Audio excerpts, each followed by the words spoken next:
दोस्तों आज women's world cup 2025 का फाइनल मुकाबला खेला गया। जी हाँ, आज भारतीय महिला और साउथ अफ्रीका की महिला टीम के बीच जबरदस्त और दमदार वर्ल्ड कप फाइनल खेला गया, जहां साउथ अफ्रीका की टीम ने टॉस जीतकर भारत को पहले बैटिंग करने का निमंत्रण दिया और पहले बैटिंग करते हुए भारतीय टीम ने शानदार शुरुआत की थी।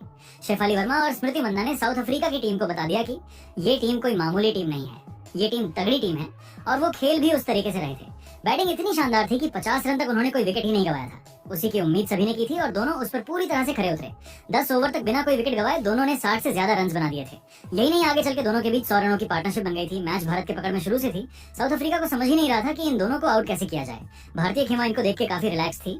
शेफाली वर्मा अपनी अर्धशतक की ओर बढ़ रही थी, लेकिन फिर 18वें ओवर में स्लोए टायरन की गेंद पर स्मृति मंदाना कैच आउट होकर चलते बनी। स्मृति ने 48 गेंदों में 45 रन बनाए थे। 104 पर भारत को पहला झटका लगा। इसके बाद शेफाली वर्मा आगे बढ़ती चली गई और उन्होंने अपना 50 भी पूरा कर दिया। शेफाली का साथ जेमिमा ने दिया, जिन्होंने पिछले मैच में शतक बनाया था।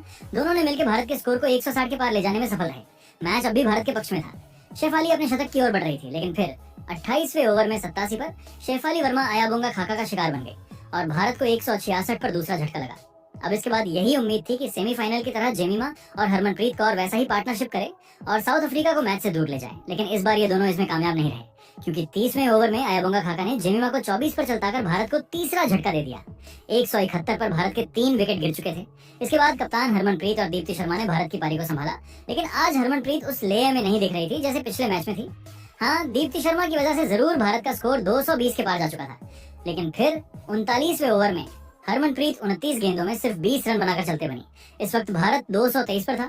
दीप्ति शर्मा एक चोर जरूर संभल कर खड़ी थी, लेकिन फिर उन्हें अमनजोत कौर का साथ नहीं मिला। भारत को यह मैच जीतने के लिए 300 से भी ज्यादा रन बनाने थे और भारत 245 पर थी। अब सारी जिम्मेदारी पिंच हिटर ऋचा घोष के ऊपर था। आखिरी 5 ओवर बचे हुए थे। इसके बाद ऋचा घोष के 24 गेंदों में 34 रन और दीप्ति शर्मा के 58 गेंदों में 57 रन की वजह से भारत अपने पहले इनिंग्स में 298 रन बनाने में सफल रहा। साउथ अफ्रीका को 299 रन बनाने थे।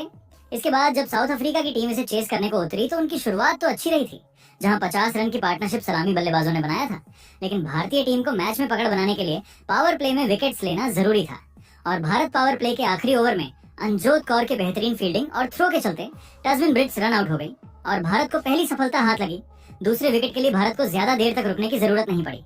2 ओवरों के बाद अन्य के बॉश को श्री चरनी ने खाता तक खोलने नहीं दिया और भारत को दूसरी सफलता दिला दी।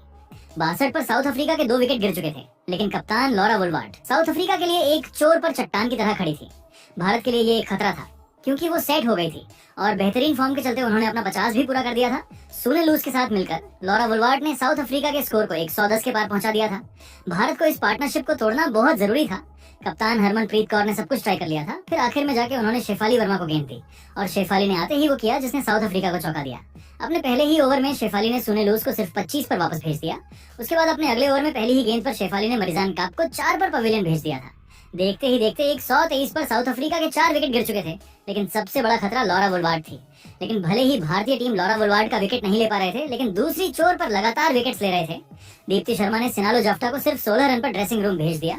148 पर आधी साउथ अफ्रीका की टीम पवेलियन में थी। 30 ओवरों के बाद साउथ अफ्रीका 156 पर थी। 120 गेंदों में अब भी उन्हें 143 रन बनाने थे। मैच अब भारत के पक्ष में था, लेकिन साउथ अफ्रीका की टीम भी हार नहीं मान रही थी। 6वें विकेट के लिए अनेरी डर्कसन और लॉरा वुलवार्ड के बीच 50 से भी ज्यादा रनों की पार्टनरशिप बन चुकी थी। इस पार्टनरशिप तो तोड़ना जरूरी था। फिर जाके 40वें ओवर में दीप्ति ने अनेरी डर्कसन के डंडे उड़ाकर 35 पर वापस भेज दिया। 209 पर 6 विकेट गिर चुके थे।